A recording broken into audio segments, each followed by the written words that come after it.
আজারি সাহেব যখন মাহফিলে বক্তব্য দেয় তখন কিন্তু উনি বলে না যে এত লক্ষ টাকা দিতেই হবে।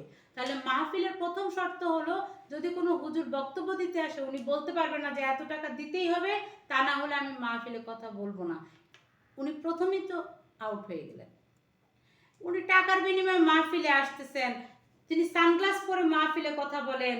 তারপর উনার কথার মূল বক্তব্য কি? আমাদের হযরত মুহাম্মদ সাল্লাল্লাহু আলাইহি সাল্লামের যে স্ত্রীগণ ছিলেন সেই স্ত্রীর বর্ণনা উনি দিচ্ছেন, খুবই অশ্লীল। এগুলা তো মাহফিলের কথা হতে পারে না। মাহফিল মানুষকে সত্যিকার রাস্তা দেখাবে, কিন্তু ওরা জান্নাতের নামে, যারা জান্নাতের নামে এরকম মাহফিল করে বেড়ায় তথাকথিত আর মহিলাদের শরীরের বর্ণনা দেয়, সেই সব মানুষের সাথে জান্নাতে যাবো এই কথা আমরা ভাববো কেন? আর জান্নাতের টিকিট বলেন কেউ জানে না, শুধু সৃষ্টিকর্তা জানে যে আপনি আস্তিক না আপনি নাস্তিক। কাউকে নাস্তিক বলার কোনো ক্ষমতা আপনাকে দেয়া হয়নি।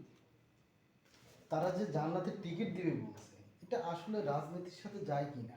আপনি কি একটা দলের সাথে যুক্ত হলে জান্নাতে চলে যাবেন? এত সহজ ইসলাম? কিভাবে সহজ হবে? এই জন্যই তো বলছি যে তারা মানুষকে ভ্রান্ত করছে। জান্নাতের টিকিটের সাথে আমাদের রাজনীতির কি সম্পর্ক?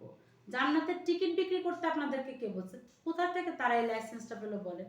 এখানেই তো বলি যে তারা তো নিজেরাই ধর্মান্ধ এবং এক শ্রেণীর মানুষকে তারা ধর্মান্ধ করছে। এই জন্য তো স্কুলগুলো বন্ধ করে তারা বেশি মাদ্রাসার দিকে ধাবিত করছে। মাদ্রাসার ছাত্রদেরকে জিজ্ঞেস করেন যে মাদ্রাসার বাংলা অর্থ কি? ও বলতে পারবে না।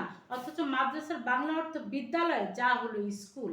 ওরা জানেই না, ওরা শুধু মাদ্রাসায় পড়ে এবং প্রতিদিন অন্ধকারের পথে যায় এবং ভাবে যে হুজুরের পিছে থাকলেই আমি জান্নাতের টিকিট পেয়ে যাব। কিন্তু এই যে দর্শনের কথা বলে কিন্তু জামাতের নেতারা কিন্তু যারা সাধারণ জনগণ আছে তাদের ইয়ে নিচ্ছে, কিন্তু একদিকে আবার মাদ্রাসায় তারা কিন্তু বলৎকার করছে, শিশু এগুলো পত্রপত্রিকা আসতেছে, দেখতেছে। এটা নিয়ে আপনি কি বলবেন? এটাই তো বলছি যে বারবার বলছি যে এই ধর্মান্ধদের পথে হাঁটবেন না। যাদের নিজেদের খাটের তলা থেকে কিশোরী বের করা হয় তারা কখনো আমার ধর্মের গুরু হতে পারে না। সৃষ্টিকর্তা আমার মনে থাকে।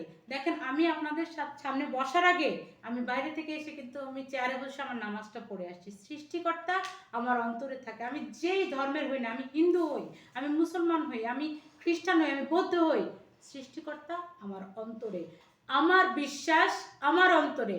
এটা কখনো আরেকজন এভাবে আমাকে টিকিট দেওয়ার কোনো ক্ষমতা রাখে না। এই দেন আপনার দল করলে, আমার তাদের দল করলে আমরা জান্নাতে চলি, এরকম জান্নাতে যাওয়ার আমাদের দরকার নেই।